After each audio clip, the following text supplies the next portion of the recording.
यशोदा मैया नंद बाबा एक दूसरे के हाथ पकड़ करके और छड़ी हाथ में लेकर के घूमते हुए जा रहे हैं। यशोदा मैया बोली, आपने मोसो कही कि वहां तो लाला आवेगो, लाला मिलेगो, यहाँ तो कोई सुधई नहीं पड़ रही, लाला कहाँ है? बोले आप चिंता क्यों कर रही हो, अभी मिलेंगे ना लाला से, अभी पूछूं कहाँ है ठाकुर जी। अब तो नंद बाबा भोरे बारे ब्रजवासी वहां जाकर के लोगन से कहें, भैया कन्हैया कहाँ है? द्वारिका के लोग बोले, कौन कन्हैया? अरे कन्हैया श्री कृष्ण। अरे अरे भैया ऐसे कन्हैया कन्हैया क्यों बोल रहे हो? जगत प्रतिपालक, राजाधिराज, देवकी नंदन, वसुदेव नंदन, ब्रज उर चंदन, श्री कृष्णचंद्र जी महाराज। सम्मान से नाम लीजिए उनका, राजाधिराज हैं। नंद बाबा कहने लगे, हाँ भैया अब इतना लंबो तो याद होएगा ना हमें, तो अब कृष्ण ही, श्री कृष्ण कहाँ है? द्वारिकाधीश श्री कृष्ण कहाँ है? बोले सामने वो जो पूरी लंबी कतार खड़ी है ना दर्शनार्थियों की, वो सब उन्हीं के दर्शन करने जा रहे हैं। सूर्य ग्रहण का समय है, पूरे विश्व भर के भारतवर्ष के ऋषिगण आए हैं। ठाकुर जी का तुलसी अर्चन चल रहा है, ठाकुर जी का सहस्त्रार्चन चल रहा है, भीतर भगवान के पुष्पार्चन चल रहे हैं। यशोदा मैया नंद बाबा तुलसी अर्चन, पुष्पार्चन, सहस्त्रार्चन समझ ही नहीं पा रहे, ये होवे का है भैया? बोले अच्छा। भीड़ लगी है चारों तरफ ठाकुर जी के दर्शन की, और वही भीड़ में श्री नंद यशोदा पहुंचे। द्वारपालन से जाके कहें, भैया कन्हैया यहीं भीतर ही बैठो है? बोले श्री कृष्ण कन्हैया? बोले जी जी जी, हाँ वो द्वारिकाधीश जी यहीं विराज रहे हैं, हमें वहां को दर्शन करने में मिल सके। द्वारपाल ने पूछी, आपको परिचय? बोले भैया हम ब्रजते पधारे हैं, हम नंद बाबा हैं जी, यशोदा मैया है। 11 वर्ष 56 दिन ठाकुर जी हमारे पास ही रहे ब्रज में, बहुत दिन है गए, 100 वर्ष है गए, तो आज उनके दर्शन करवे आए। जैसे सुने नंद यशोदा, द्वारपाल के नेत्र सजल हो गए, दंडवत हो गए चरणों में। बोले भगवान आप श्री नंद बाबा हैं, आप श्री यशोदा मैया हैं? बोले जी। बोले भगवान मैं आपको कहा बताऊं, वर्णन को विषय नहीं है, लेकिन हमारी द्वारिका में ठाकुर जी भले ही वसुदेव जी के पुत्र हैं, भले ही यशोदा मैया के, भले ही देवकी मैया के पुत्र हैं, पर आज भी हमारी द्वारिका में जन्माष्टमी में पूरा द्वारिका गावे, नंद घर आनंद भयो जय कन्हैया लाल की, यशोदा के लाला भयो जय कन्हैया लाल। अरे कहां तक कहें, स्वयं देवकी वसुदेव भी यही कीर्तन को गावे कि नंद घर आनंद भयो। आज नंद बाबा के दर्शन है रहे, चरण पकड़ लिए, चरणन की धूल अपने माथे से लगाने लगे। आप भीतर पधारो, 4-5 सैनिक लगा दिए, बोले इनको लेके भीतर आओ। भीड़ बड़ी लगी है महाराज, ठाकुर जी की अर्चना चल रही है, ठाकुर जी सिंहासन पर बैठे हैं, संत महापुरुष कोई तुलसी अर्चना कर रहे हो, कोई पुष्प अर्चना कर रहे हैं, ठाकुर जी बैठ करके प्रेम से अपनी अर्चना करवा रहे हैं। इतने में एक द्वारपाल गया दौड़ा दौड़ा, बोले ठाकुर जी ब्रज से नंद यशोदा मैया पधारे। नंद यशोदा नाम सुनते ही ठाकुर जी को स्मृति नहीं रही कि मैं कहां हूं, क्या चल रहा है, किस भाव में है। ठाकुर जी के तुरंत नेत्र खुले, बोले कहा कही तेने भैया, कौन पधारे? बोले नंद यशोदा मैया आए, सामने आ रहे हैं देखो। जैसे ही सिंहासन पर बैठे हुए ठाकुर जी ने यशोदा मैया को देखो, ठाकुर जी कूदे नहीं, इतने देहाभिमान शून्य हो गए, देह की सुध नहीं हुई कि ठाकुर जी वहीं मानो जैसे मूर्छा अवस्था में गिर पड़े हों। संभाला सैनिकों ने जाकर के, बोले मुंह को लेके चल, मेरी यशोदा मैया आ रही है, जल्दी लेके चल, विलंब मत करे। ठाकुर जी को लेकर के आए। यशोदा मैया के नेत्रों की ज्योति अभी उतनी है नहीं, रो रो करके कृष्ण के स्मरण में यशोदा मैया के नेत्रों की ज्योति चली गई है। ठाकुर जी गए, जाकर के अपने सबसे प्रथम तो मुकुट को यशोदा मैया के चरणन में पधराया, और जैसे ही यशोदा मैया के मधुर चरणार बिंदों को अपने हृदय से लगाए, ठाकुर जी छोड़े नहीं। समस्त पटरानियां खड़ी हैं, बड़े बड़े ऋषि महापुरुष खड़े हैं, सूर्य ग्रहण का काल है, सब यहां अर्चना वंदन कर रहे हैं, बड़े बड़े ब्राह्मण तप में बैठे हैं, जप में बैठे हैं, और यहां एक अलग ही दर्शन हो रहा है। द्वारिकाधीश श्री यशोदा मैया के चरणों से लिपट करके करुण क्रंदन कर रहे हैं। यशोदा मैया ने नीचे झुक करके लाला को उठायो, हृदय से लगायो, कभी लाला के नेत्रन को स्पर्श करें, कभी कान को स्पर्श करें, कभी नासिका को स्पर्श करें, मुख को स्पर्श करें, और स्पर्श करके मैया कह रही लाला तू तो बड़ो ही ना भयो, तू तो बिल्कुल नेक्सो सोई है। जैसे स्पर्श को भाव, जैसे स्पर्श को सुख तेरो बाल्यकाल में लाला, तेरो अभी भी वैसो ही है। इतना रोए द्वारिकाधीश। यशोदा मैया ने जो वस्त्र धारण किए थे सब गीले हो गए ठाकुर जी के अश्रुओं से। महामंत्री सेनापति सब विचार कर रहे हैं, आसन लगाओ, सिंहासन लगाओ। ठाकुर जी बोले दूर करो सबको, मैया तू जल्दी बैठ भूमि पर। यशोदा मैया बैठ गई, और जैसे कोई 1, 1.5 वर्ष, 2 वर्ष, 3 वर्ष को बालक गोद में लिपट करके, गोद में लेट करके और मैया के वक्ष से लिपट जाए, ऐसे द्वारिकाधीश राजाधिराज सामने नाती खड़ा है, सामने ठाकुर जी के परपोते खड़े हैं, सामने ठाकुर जी के पुत्र खड़े हैं, और ऐसी स्थिति में श्री यशोदा मैया के हृदय से लिपट करके ठाकुर जी उनके वक्ष को टटोल रहे। मैया से कह रहे मैया मुंह को अपना दूध पिवाए दे। यशोदा मैया से लिपट गए और बार बार कह रहे मैया मुंह को क्षमा कर दे, मैं तुमको वचन दे के गयो लेकिन नहीं आयो, मैया मुंह को क्षमा कर दे। यशोदा मैया और ठाकुर जी के इस मधुर मिलन को देखकर के द्वारिका के लोग अपने प्रेम पर प्रश्न चिन्ह उठाने लगे। क्या हम वास्तव में द्वारिकाधीश से प्रेम करते हैं? ये कैसा प्रेम इन ब्रजवासियों का? नंद बाबा यशोदा ठाकुर जी के चरणों का स्पर्श कर रहे हैं, केश में हाथ घुमा रहे हैं। यशोदा मैया वक्ष से लगा करके लाल जी को खूब दुलार कर रही है। ठाकुर जी भूल गए कि पुत्र पौत्र सब खड़े हैं मेरे, नन्हे से बालक के भांति यशोदा मैया के अंग से लग गए। और पूरे सूर्य ग्रहण के समय में यही अनुष्ठान चला, प्रेम का अनुष्ठान, ब्रज द्वारिका मिलन के प्रेम का अनुष्ठान। सब द्वारिकावासी ब्रजवासियों को खोज रहे हैं, कहां है ब्रजवासी, और सब ब्रजवासियों को खोज खोज करके अपने हृदय से लगा रहे हैं। बोले आप भी ब्रज से हैं? बोले हाँ हम ब्रज से हैं। जो ब्रज को दिख जाए द्वारिका के लोग दौड़ करके जामे, उनको हृदय से लगामे। सब ब्रज द्वारिका मिलन महोत्सव कर रहे हैं।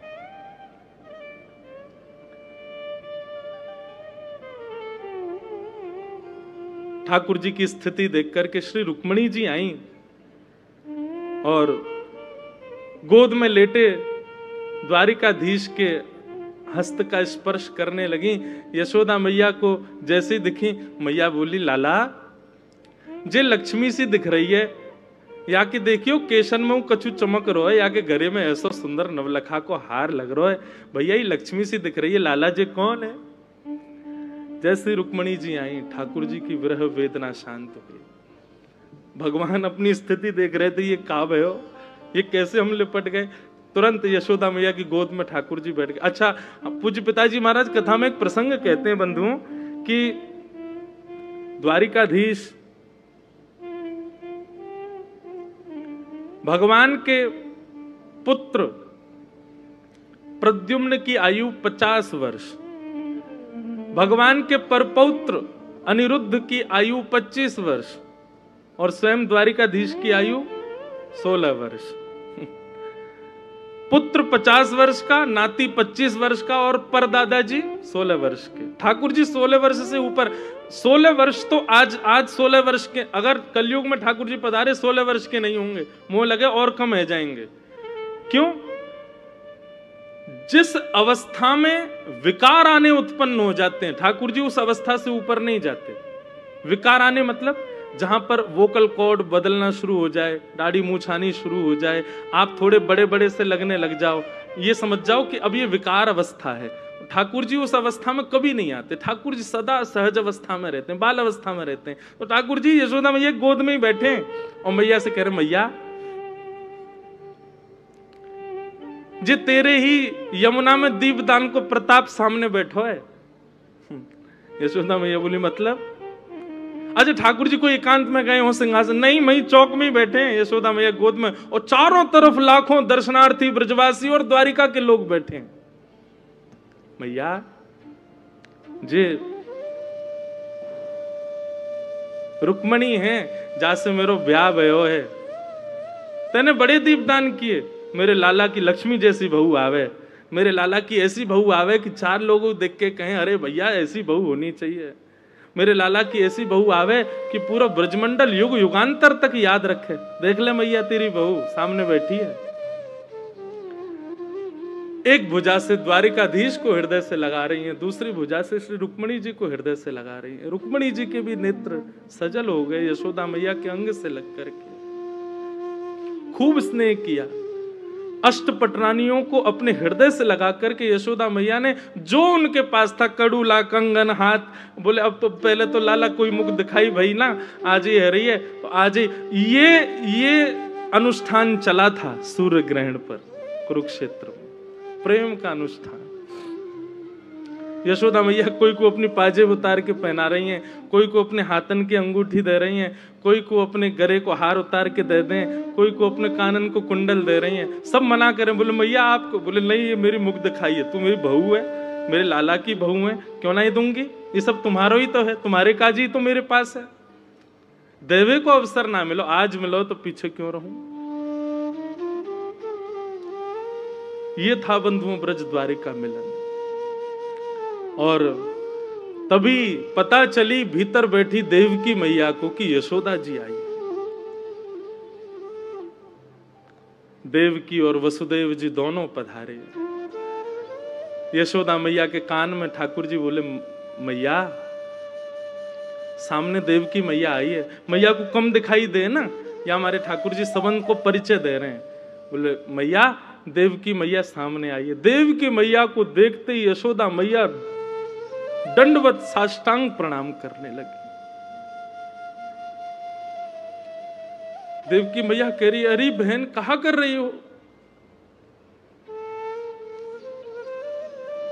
बोले विधाता कृपा करे तो आपके चरणन की कण से मुंह पे नेक अनुग्रह है जाए तो या जन्म में तो ना मिलो, लेकिन अगले जन्म में कृष्ण जैसा पुत्र मुंह को भी प्राप्त हो, ऐसा अनुग्रह मुंह पे है जाए। देवकी मैया के चरणन से लग गई। देवकी मैया ने उठाकर के हृदय से लगाया। ये मधुर मिलन, खूब स्नेह दे रही हैं एक दूसरे को। बोले आपको पुण्य कितना श्रेष्ठ है, कन्हैया जैसो लाला आपके घर भयो।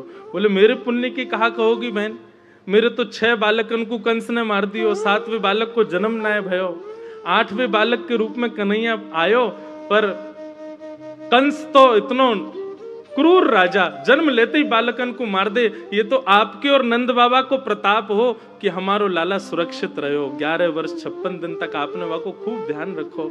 आज भी हमारी द्वारिका में कोई यो ना के देवकी के लाला की जय, सब यूं ही के नंद यशोदा के लाल की जय। नंद घर आनंद भयो जय कन्हैया लाल की। हर जन्माष्टमी आपके ब्रज को छोड़े भय, भले ही लाला को 100 वर्ष है गए होंगे, लेकिन हमारी द्वारिका में तो आज भी द्वारिकावासी नंद घर आनंद भयो, यशोदा के लाला भयो। और मैं कोई को रोकू ना हूं, मुझको भी तो वही में सुख मिले। यशोदा मैया और देवकी का मिलन हुआ। सब ब्रज अवध के लोग, ब्रज और द्वारिका के लोग मिल रहे हैं। द्वारिका के लोग बहुत सम्मान कर रहे हैं ब्रजवासियों का। ये स्थिति देख करके सब भूल गए किसके क्या जब चल रहे हैं, क्या अनुष्ठान चल रहे हैं। हवन की सारी अग्नियां ठंडी पड़ गई महाराज। जहां प्रेम की बाढ़ आ गई हो वहां कौन सी अग्नि जल सके। ऐसा मधुर मिलन हो रहा है। तभी एक सखा ने जाकर के ठाकुर जी को संकेत किया, लाला श्री जी पधारी हैं। श्री जी का नाम स्मरण सुनते ही ठाकुर जी मंत्रमुग्ध हो गए। एक बार को ठाकुर जी भूल ही गए कि हम द्वारिकाधीश हैं, पर श्री जी का नाम सुनते ही तो ठाकुर जी की व्याकुलता और बढ़ गई। बोले कहाँ है? बोले कुंज में विराज रही हैं, आप चलो। ठाकुर जी बड़े सहमे सहमे से श्री जी के पास जा रहे हैं। जैसे ही ठाकुर जी ब्रजवासियों के शिविर में प्रवेश करते हैं, किशोरी जी बैठी हैं। किशोरी जब से ब्रज छोड़ के ठाकुर जी गए ना, तब से एकांत में रहती हैं, बस अष्ट सखियों के मध्य में रहती हैं, बहुत कम वार्ता करती हैं। जैसे ही ठाकुर जी ने शिविर में प्रवेश किया, किशोरी जी के नेत्र खुले। तुरंत ललिता, मुंह को ऐसा क्यों लग रहा है कि कन्हैया आ रहे हैं? बोले नहीं, कन्हैया क्यों आएंगे? अभी अभी मुझको पता चली, उनको तो सहस्त्रार्चन, तुलसी अर्चन आदि सब चल रही है। वो सूर्य ग्रहण को समय है ना, तो सब वहीं व्यस्त हैं। पूरे भारतवर्ष के बड़े बड़े संत ऋषि पधारे हैं, सब वहीं पर अर्चना कर रहे हैं। वो तो बहुत व्यस्त हैं, लाडली जी वो कैसे आवेंगे? किशोरी जी बोली, मुझे उनके तन की सुगंध पता है, और इस समय आभा मंडल वायु जो बह रही है उसमें ठाकुर जी के तन की सुगंध आ रही है, और मुझको पूर्ण विश्वास है कि श्याम सुंदर पधार रहे हैं। इतने में ही शिविर का जो कपाट था वो खुलना हुआ, और जैसे ही वहां से प्रवेश किया द्वारिकाधीश ने, देख करके सब सखियां भाव विह्वल हो गई। किशोरी जी भाव विह्वल नहीं हुई, नीचे नेत्र करके बैठी हैं। पता है कि ठाकुर जी आ गए, पर देखूं कैसे, किस अंग को पहले देखूं? 100 वर्षों की प्रतीक्षा। चरणों को देखूं, हस्त कमल को देखूं, मुखमंडल को देखूं, कहां से प्रारंभ करूं देखना? ठाकुर जी जहां खड़े वहां से मुंह इतर करके श्री जी बैठी। कैसे देखूं, किसको पहले देखूं? ललिता विशाखा को थोड़ी सुध आई, श्री जी के बगल में स्थान था, वहां आसन ठाकुर जी का पधराया, इत्र का छिड़काव किया, गुलाब जल बिछाए। आओ लालन विराजो। ठाकुर जी बोले नहीं, अपना मुकुट उतार करके श्री जी के चरणों में रखे, और श्री जी के सिंहासन से टेक लगा के ठाकुर जी चरणों में विराजमान हो गए, चरणों में बैठ गए। और स्वयं द्वारिकाधीश अपने कर कमलों से श्री जी के मुखमंडल को अपनी ओर करते हैं, और कितना सुंदर स्वरूप है श्री जी का।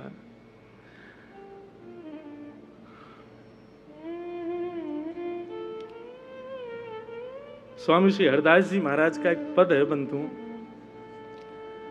ठाकुर जी क्या कहते हैं श्री जी को देख करके?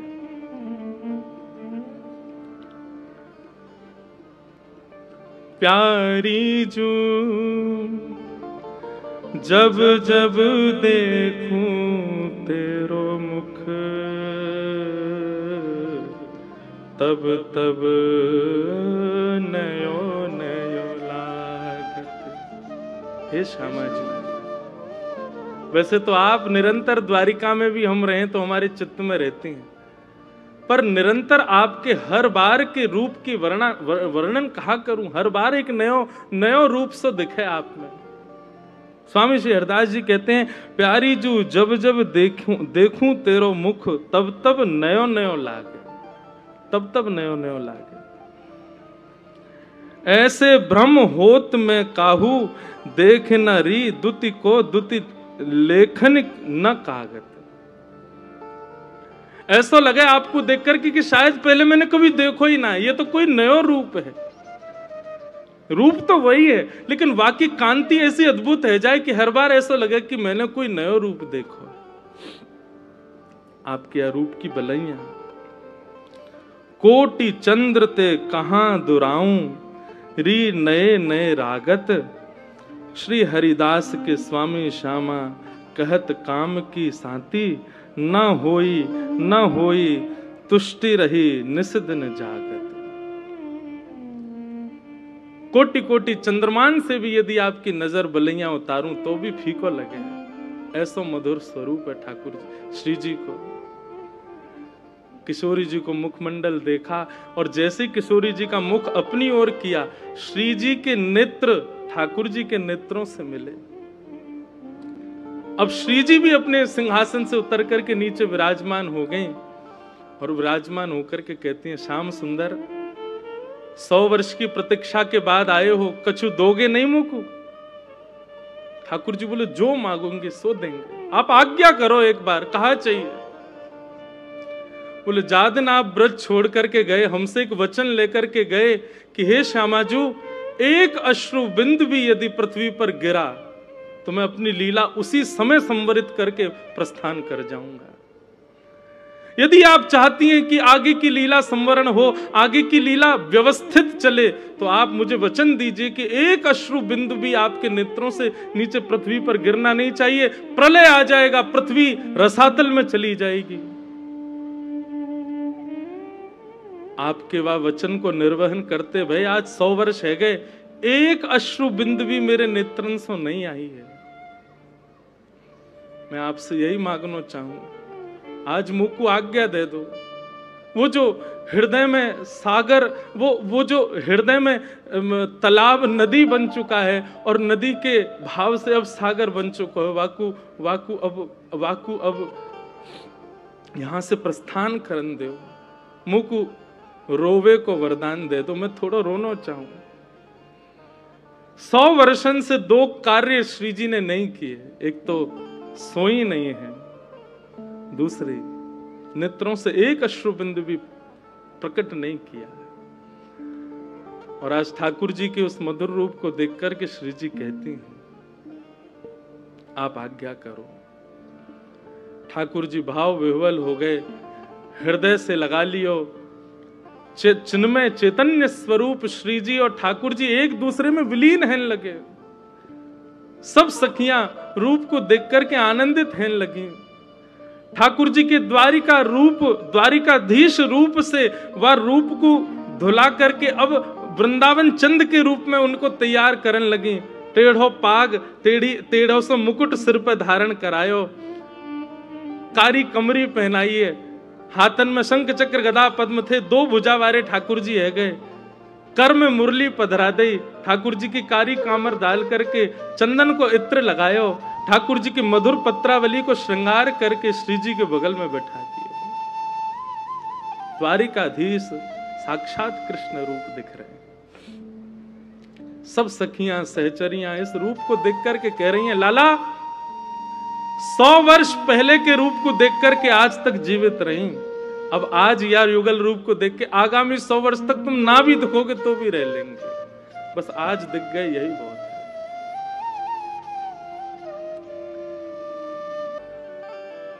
ठाकुर जी श्री जी से मिले,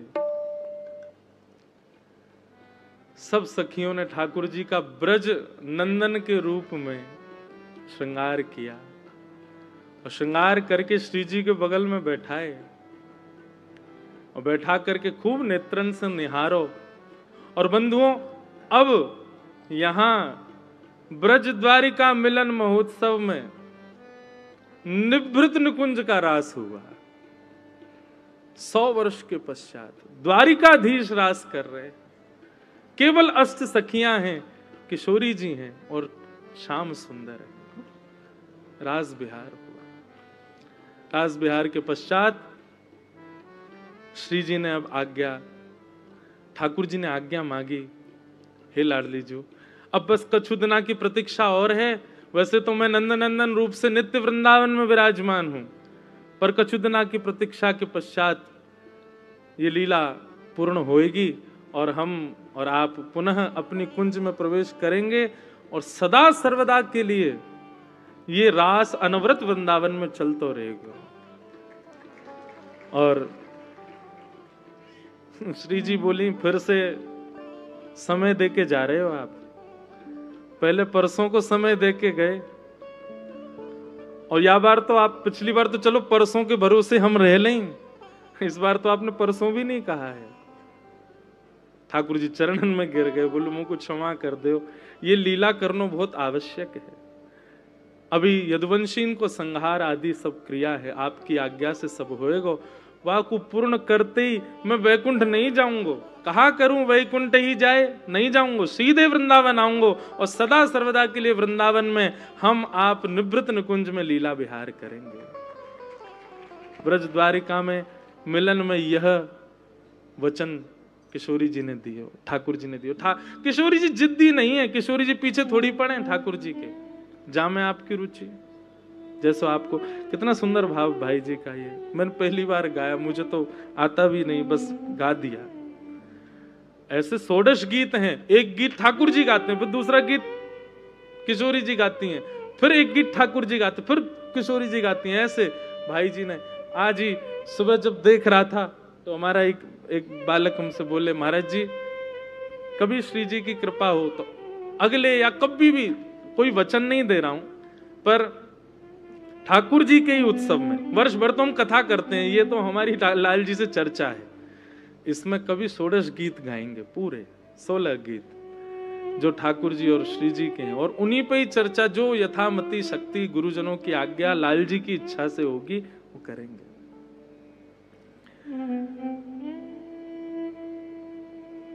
तुमरो सुख ही है मेरो सुख, जानना कछु सुख जानो।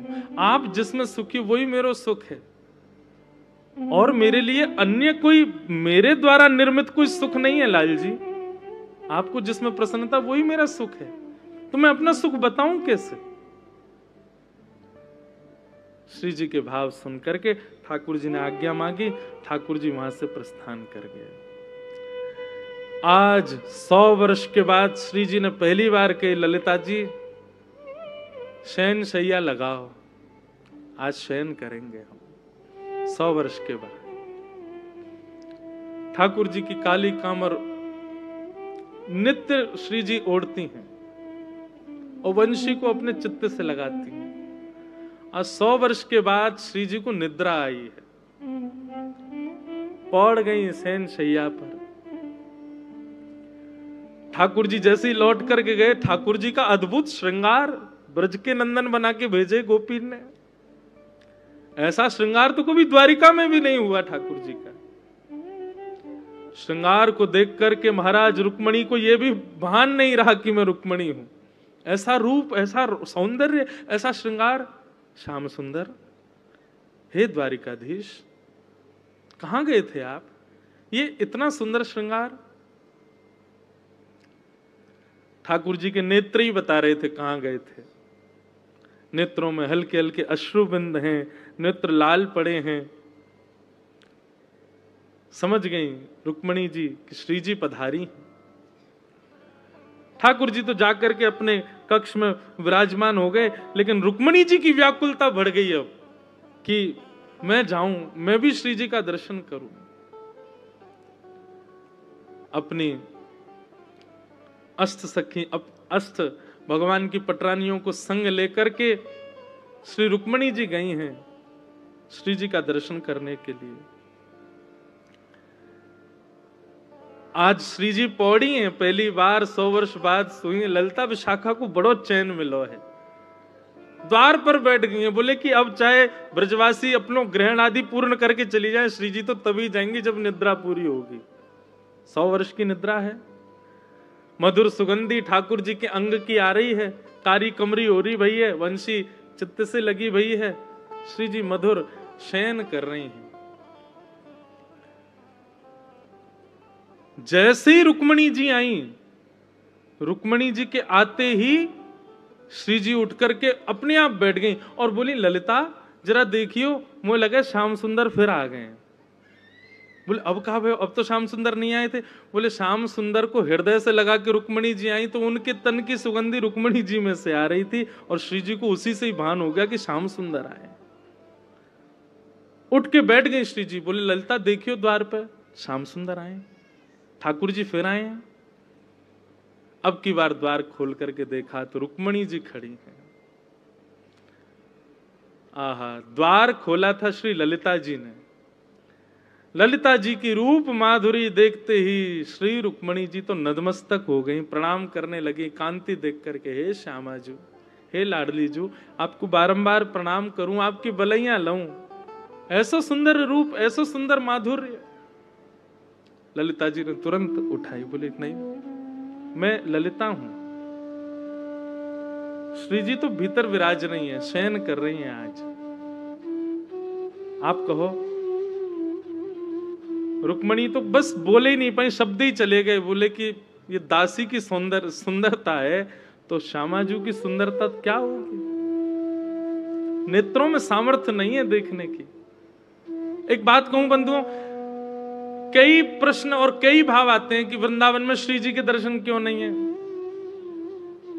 या को एक भाव यही है कि श्री जी को देखवे की सामर्थ्य केवल और केवल ठाकुर जी में, हम में है ही ना है, हम देखे ही ना सके उनको, या हमारे श्री जी के दर्शन हो में ही ना है। और एक बात कहूं, ठाकुर जी दिख जाएंगे, ब्रजवासी दिख जाएंगे, ब्रज की पूरी लीला काउदना प्रत्यक्ष दिख जाएगी, लेकिन श्री जी को देखवे के लायक हमारे पास नेत्र है ही ना है, उनके दर्शन तो ना है सके। उनकी तो बस कृपा ही इतनी है, उनको तो भाव ही इतना कि वाकू बोलते बोलते रसिक जन भावुक कह जाएं। श्री जी को नाम गाते गाते लोग कितने वर्षन की समाधि में चले। और इनकी छोड़ो, श्रीमद् भागवत के वक्ता श्री शुकाचार्य जी महाराज, श्री शुक मूर्छित भय मास षट, 6 महीने के लिए मूर्छित हो गए शुकाचार्य जी श्री जी का नाम बोलते ही। जिनका नाम, जिनका रूप, जिनकी लीला, जिनके केवल अनुभव मात्र से ऐसी स्थिति हो जाती है, वो प्रत्यक्ष दिखेंगी हमको?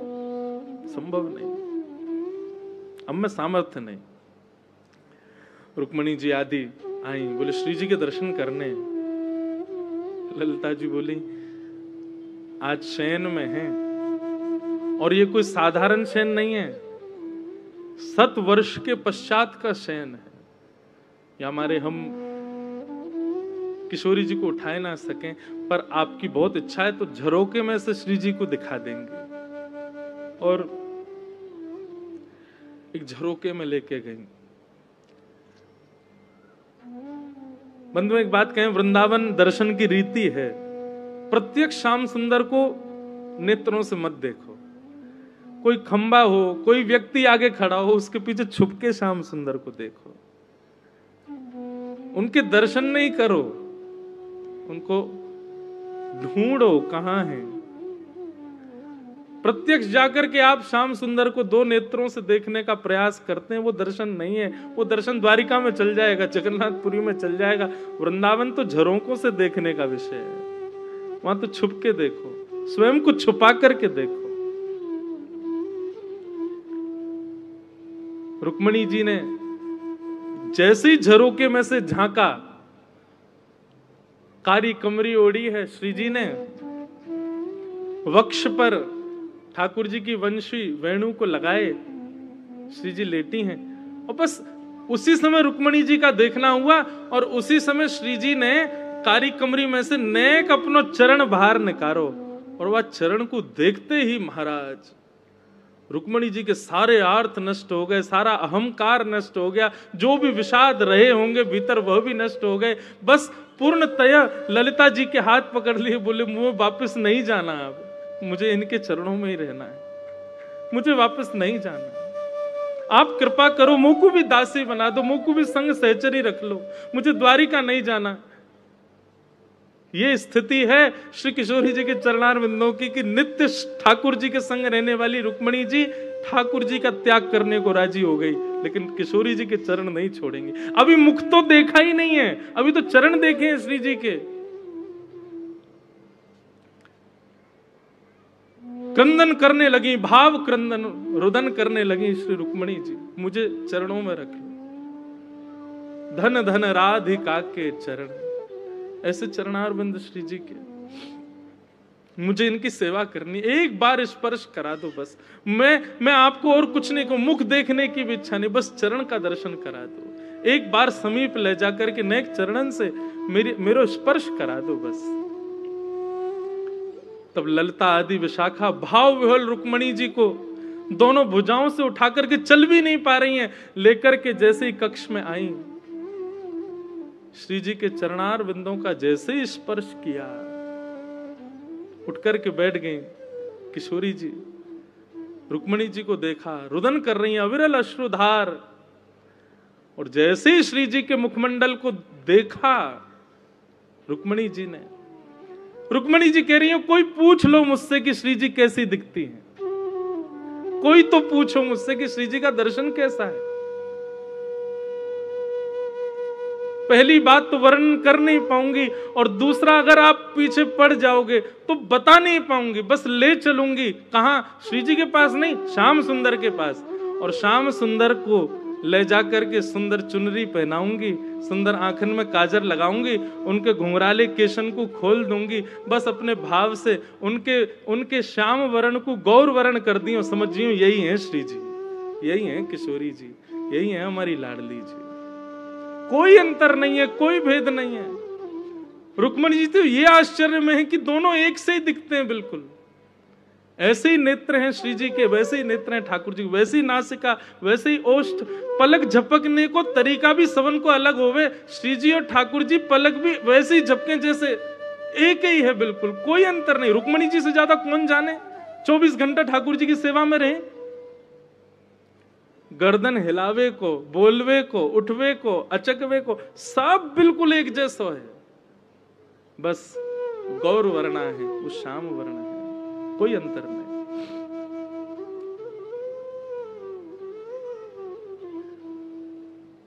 ये है असली ब्रज द्वारी का मिलन।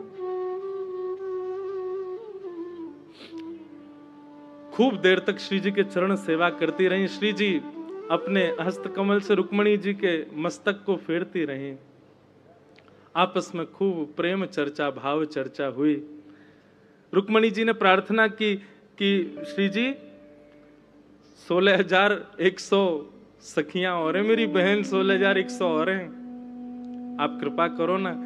मैं तो चाहूं कि ऐसा दर्शन उनको भी प्राप्त हो। ये सेवा आप तो ऐसी कृपा कर दो, हम यहां से द्वारिका जाएंगे ही नहीं। 16,108 को आप अपने संग ले चलो। अगर आप हमसे पूछो तो हम तो आपको वर्ण करवे, आपसे ब्याह करवे को तैयार हैं। 16,108 आपके संग चल देंगे वृंदावन, हमें ना जानो द्वारिका। द्वारिकाधीश रहे अपने यदुवंशी के संग, हमें तो आपको संग चाहिए।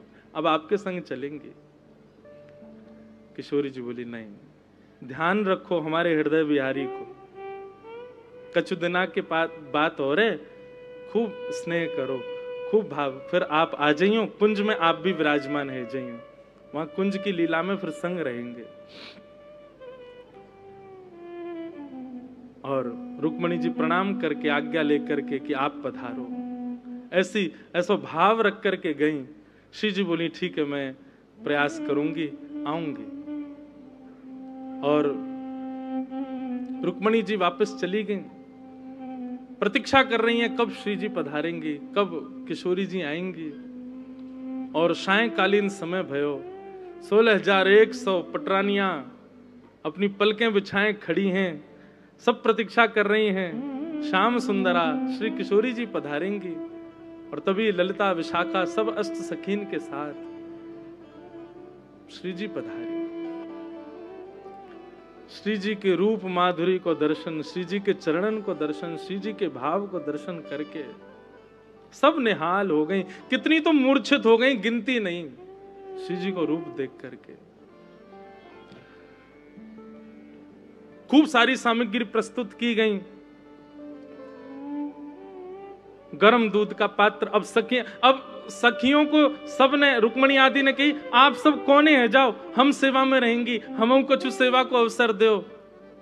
और सिंहासन पर विराजमान करके श्री जी के कोई भगवान की पटरानी श्री जी के पामन में नूपुर पहना रही है, कोई हाथन में कड़ूला पहना रही है, सुंदर श्रृंगार कर रहे हैं, महावर लगा रही हैं। रुक्मणी जी पत्रावली बना रही हैं, श्री जी को श्रृंगार कर रही हैं, माला पहना रही हैं, इत्र छिड़क रही हैं, सुंदर कुंज जैसी बनाई है। और सब सखियां श्री जी की सेवा में। और ऐसे नहीं कि कोई भार पड़ रहा हो, बल्कि एक दूसरे से जिज्ञासा कर रही हैं, अब ने मोकू दे दे अवसर, अब ने मोकू दे दे अवसर। सबके अंदर जिज्ञासा, हम जाएं श्री जी के पास, उनकी सेवा करें।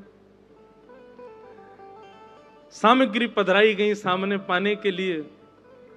और तभी रुक्मणी जी ने भाव गलती से बोल दिया, बोले आप प्रसाद पालो, तो मना कर रही थी तो गलती से मुख से निकल गया। ये हमारे द्वारिकाधीश को अधरामृत है। अधरामृत शब्द सुनते ही श्री जी ने तुरंत वो दुग्ध को पात्र जो बहुत गर्म हो, तो अब सखियां संग होती तो फूंक करके नेकवा को ठंडो करके तब श्री जी को पवाती, लेकिन सखियां तो सब दूर खड़ी हैं। अब तो सब कृष्ण पटरानियां चारों तरफ बैठी हैं, कोई ने विचार नहीं किया। और महाराज श्री जी ने जैसी पता चली अधरामृत 100 वर्ष बाद अधरामृत प्राप्त हो रहा ठाकुर जी को, तुरंत उठाई करके मुख से लगा करके पान करन लगी। इतने में सब सखियां भी दौड़ी दौड़ी गईं, मुख के कुछ भागंशों वो अधरामृत छिटक रहे हो। सब ललिता विशाखा आदि सखियां अंजलि फैला करके बैठ गईं, 2-4 बूंद भी यदि हमको प्राप्त हो जाए तो कृपा हो जाए। यहाँ तो श्री जी केवल ठाकुर जी को अधरामृत ले रही हैं, लेकिन सखियां तो अंजलि फैला करके श्री जी ठाकुर जी दोनों को अधरामृत पान कर रही हैं। और वही अधरामृत को पान जो सहचरियां कर रही हैं, उन सहचरियन के मिलित अधरामृत को पान सब कृष्ण पटरानियां कर रही हैं। अद्भुत भाव दशा, वर्णन नहीं हो सकता उसका। ऐसी हमारी श्यामाजू ठाकुर जी के चरणन में छाले पड़ गए, कथा सबको पता है।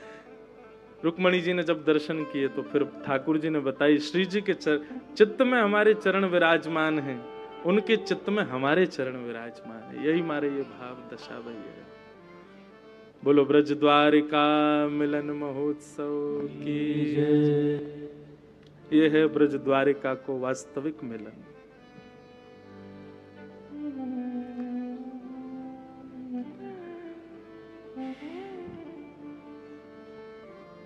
आज कथा को भाव कहीं और ही चलोगे, लेकिन ब्रज द्वारिका मिलन महोत्सव यही तो है वास्तविकता। ऐसो प्रेम, ऐसो भाव, ऐसी श्यामाजू से हम बारंबार प्रार्थना करें कि किशोरी जी आप कृपा करो, ठाकुर जी प्रसन्न हो जाएं। हे सुन राधिका दुलारी, तेरे द्वार का भिखारी हूँ मैं, शाम का पुजारी,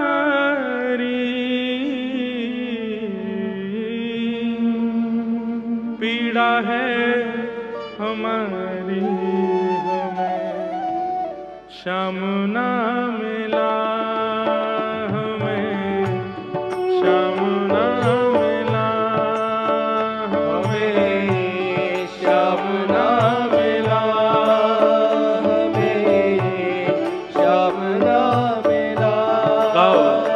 हे सुन राधिका दुलारी, सुन राधिका दुलारी, तेरे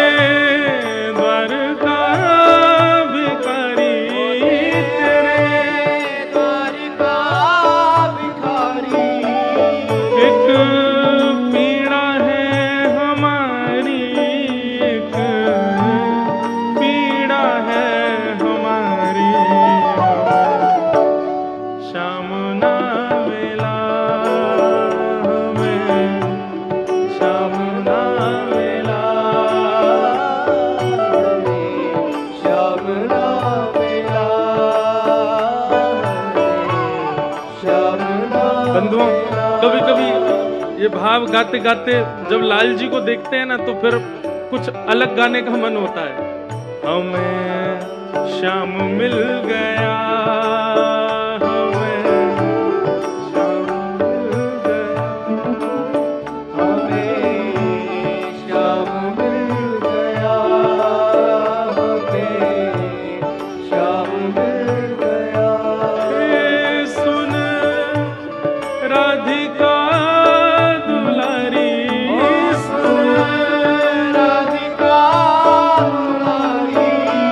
तेरे द्वार का